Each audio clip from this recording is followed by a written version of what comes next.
একটা ছেলে একটা মেয়েকে বিয়ে করতে গেলে কত টাকা ইনকাম করতে হবে তুমি একটু বললে ভালো হয়।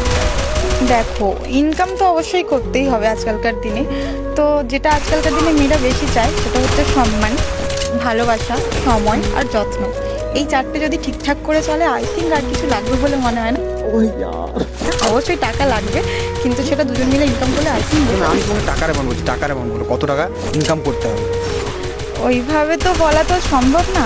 তাও বলছি 15-20 হলে তো আরামসে হয়ে যাবে, দুজন মিলে তারপর কামালে হয়ে যাবে আশা করছি। 15-20 টাকায় আজকালকার দিনে কিছু হবে? আচ্ছা তোমার মনে হয়? দেখ, এর থেকে বেশি আমি বিয়ে করলে তো নিশ্চয়ই 24-25 বছরের ছেলেকেই বিয়ে করবো, বা 26, এর বেশি তো না।